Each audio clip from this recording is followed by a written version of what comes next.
Thank you, Ty. Yes, this morning I'm going to be speaking about the mind and our practice. But before I do so, I'm going to be speaking a great deal about mindfulness, about single-pointed focus. So I'd like to ask a request. If you can, and if your cell phone is near you, I'd like you to put it on silent or airplane mode.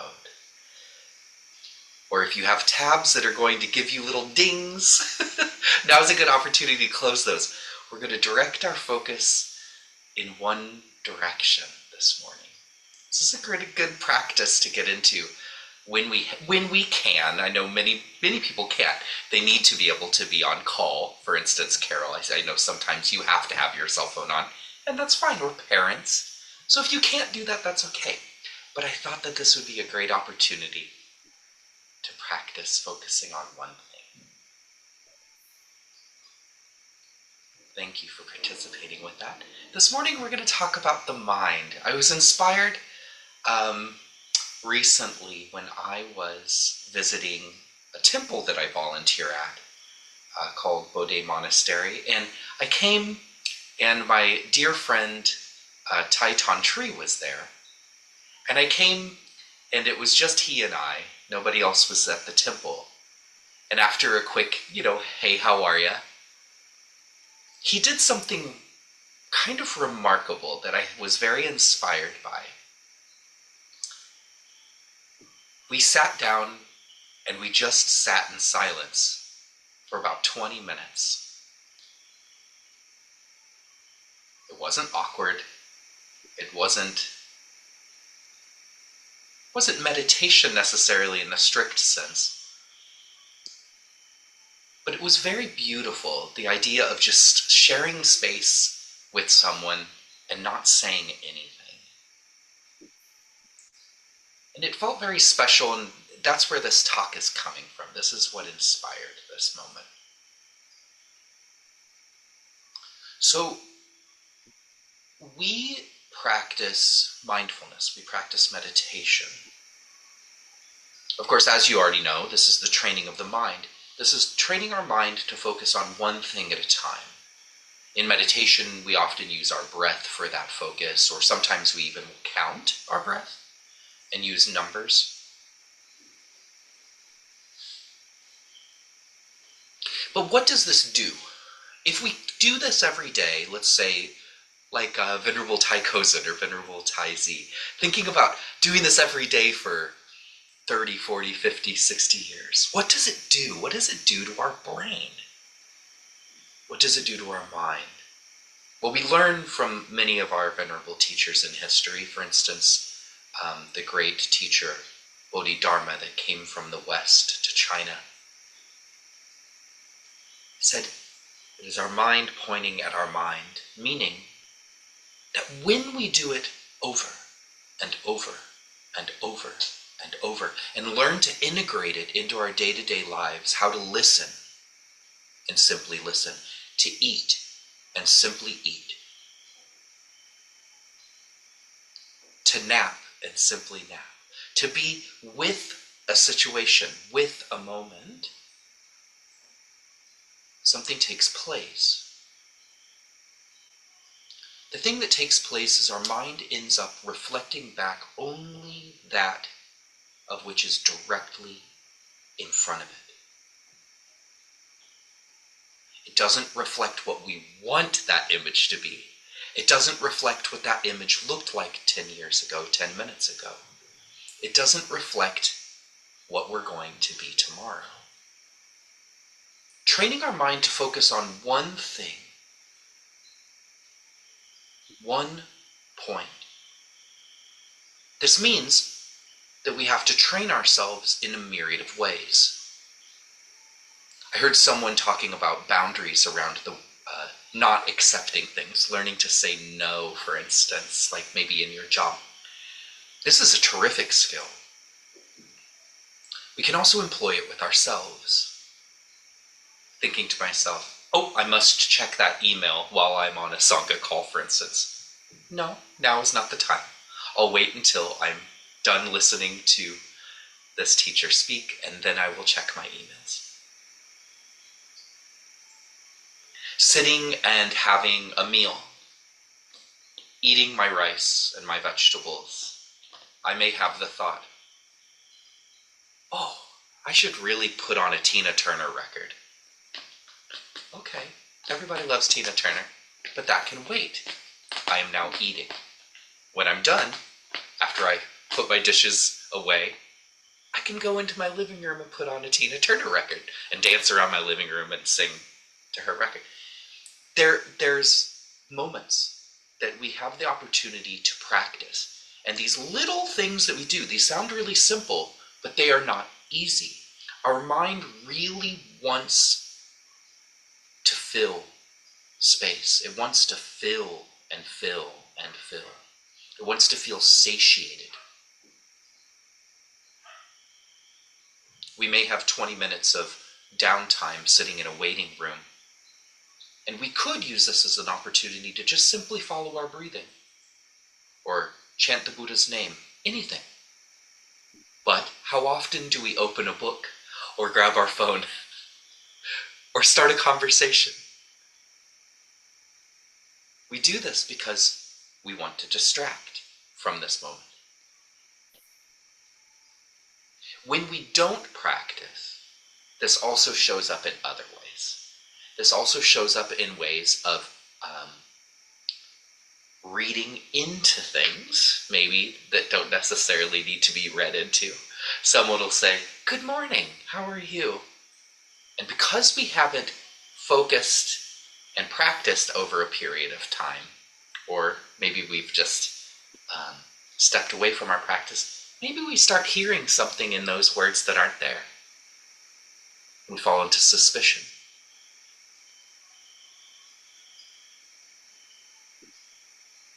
We allow our mind to race into these places to fill the emptiness, to fill that quiet space.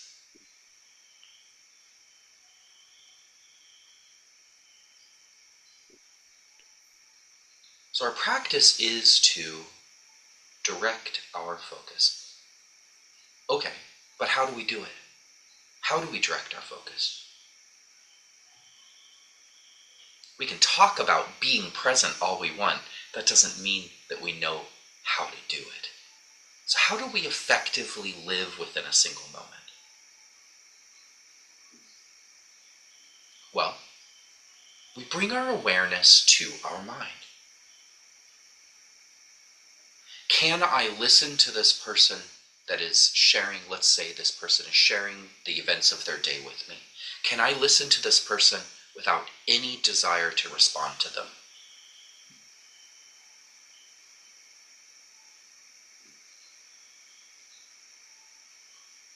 Can I walk down the street paying attention to how my feet touch the ground?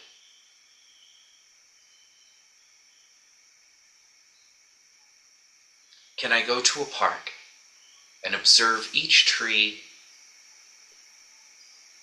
without overly attaching to a preference, and simply observe each tree as they are and appreciate their beauty?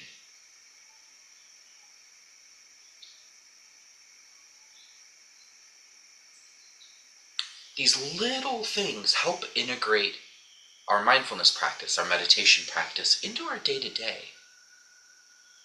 Once again, it's easier said than done, right? We all know that. Every single one of us. We all are subject to having a mind.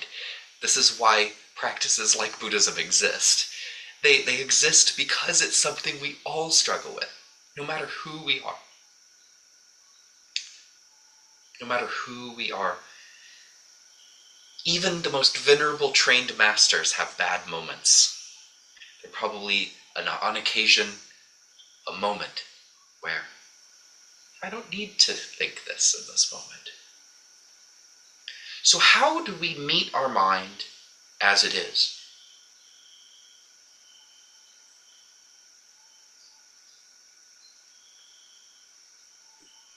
We begin by recognizing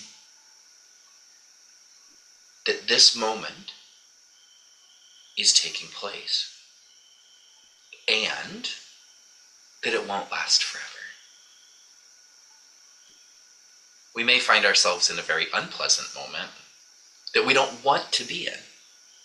The more that our mind races to the place of not wanting to be in that moment, the more miserable we are, both in that moment and potentially in the future. When we find ourselves in an incredibly pleasant moment, the more we race and chase this pleasant moment and want to hold it and not let it go because it's just so terrific, the more we potentially perpetuate our own suffering here in this moment and possibly in the future.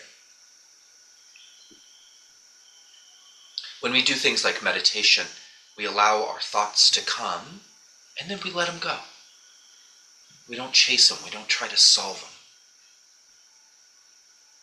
We're not bringing mathematical thinking to our meditation or any of these sorts of things. We're not having to have deep philosophical conversations with ourselves in our meditation. Instead, we're like, oh, you're hungry. Okay, but now we're breathing. I'll eat a donut after meditation. Oh, you forgot to call your mom. Okay, you forgot to call your mom. Now we're meditating. We'll call her later.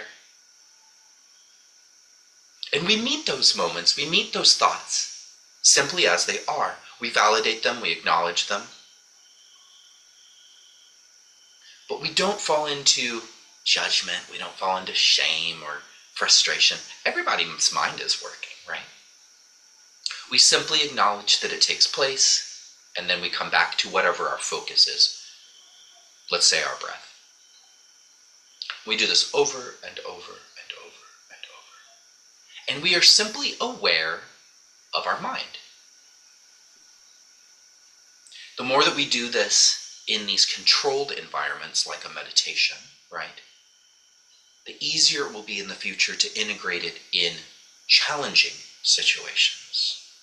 When we find ourselves sitting with someone that has an opposing view or saying things that feel problematic to us, how do we sit in that moment without getting caught in our own belief system, in our own biases and prejudices? How do we recognize, wait a minute, I don't have to have an opinion right now. That's a choice. This person doesn't need to know that. That's probably not even helpful in this moment. Sometimes it is. And you'll be discerning. You'll know, right? But we need to learn how to focus our mind first before we can focus in these more stressful situations.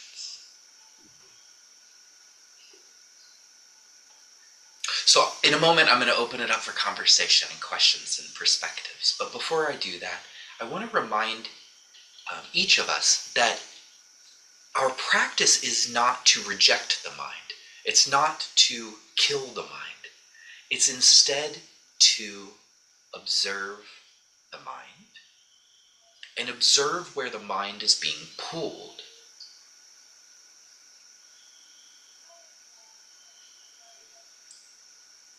If you recall during metta, I said, I'd like to send my metta to all those that think they've got it figured out. I mean that in this way. And I know it's a little spicy of me, but I mean it in this way. That when we allow our mind to fall into the belief that we're right and everybody else is wrong, we fall into a prison. I know what you need. No, I don't. You know what you need. You know what you need. And so we must be mindful of our mind.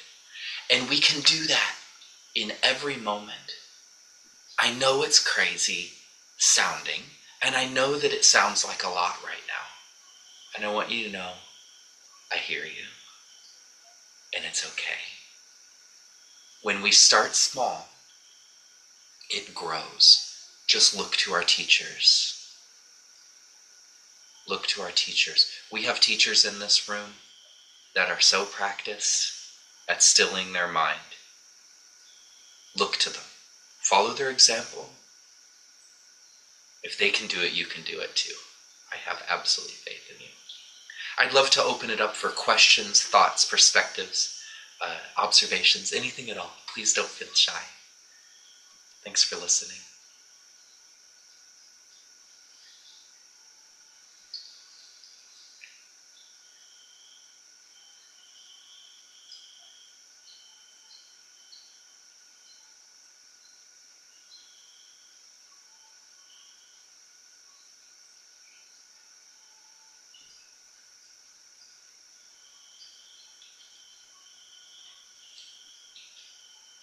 Anyone have a thought, question, or perspective? This is Rod. One point that you made really hit me this morning is I thought of it sort of like the mind trap or the mouse trap, where, as you mentioned, we'll have somebody say something to us and we immediately begin to read into it and create our own sort of approach that oftentimes finds us in a place where we impulsively say things or do things that don't really help things. And what I mean by that is I think of, this aspect of truly listening and really taking the time to process internally without letting the mind sort of deliver its verdict, I guess I'll call it. um, and I think it is really this need to settle, step back, reflect, give yourself as many different opportunities within that moment to not say anything and just reserve your thoughts, which is very, very difficult, at least for me. And I appreciate, Brother River, what you shared with me today, because I think for all of us, myself especially, it's something that I really have to work with. And I think finding things like yoga and other practices as a vehicle to better look within before I express outwardly things that aren't really what I intend to say or do. Thank you.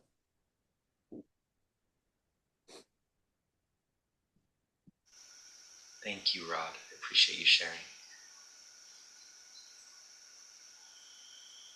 Any other thoughts, questions, perspectives, anything at all?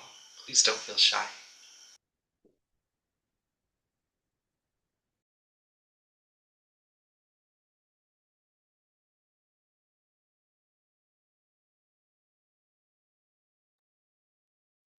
I would just like to thank you for bringing up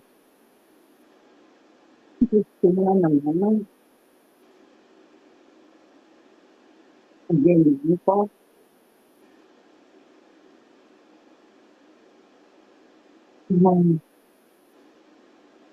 Because some of those voices that like to beat myself up for the things that I haven't accomplished yet, but being able to speak is really good to get peace of mind. And then sit back and say, instead of listen.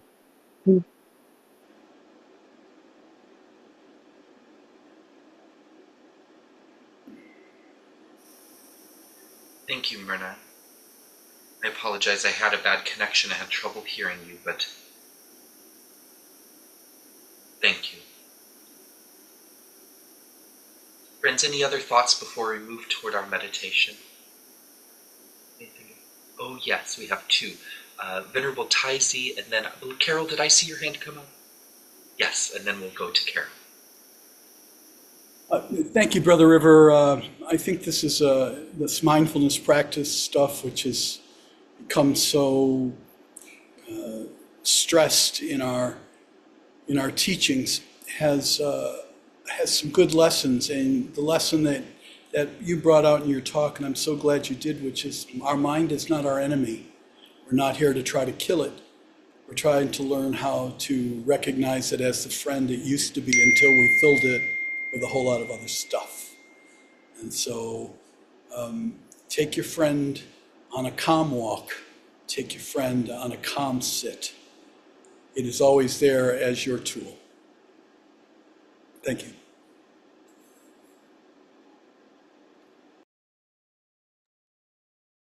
Thank you, Brother River, for that. Not too long ago, I was up in Portland, and it's, if anyone lives in the city or metropolitan area, you'll usually see someone at the bus stop or on a bench in a park or something like that. And I've observed not too long ago a person just having an avid conversation.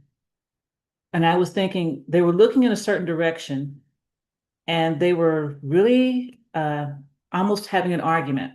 And I looked and I realized that they were looking at a garbage can and they were having this debate with this garbage can. And they were doing this incredible talk, and it was very heartfelt, and it was amazing. And I thought, I'm sure people probably say that this is insane. But what about us when we have those same conversations inside our own heads? The only difference between us and that person out there having this conversation with the garbage can is that they are externalizing the main what you call the mind chatter that we have going on inside our heads. And it's kind of funny because we say, well, I don't debate with myself. I know I do. And that I certainly don't do it in public, but what's the difference? Someone's externalizing it and we're internalizing it. So thank you for that because it really kind of brought home that we have something here that is so precious. We really do. Thank you.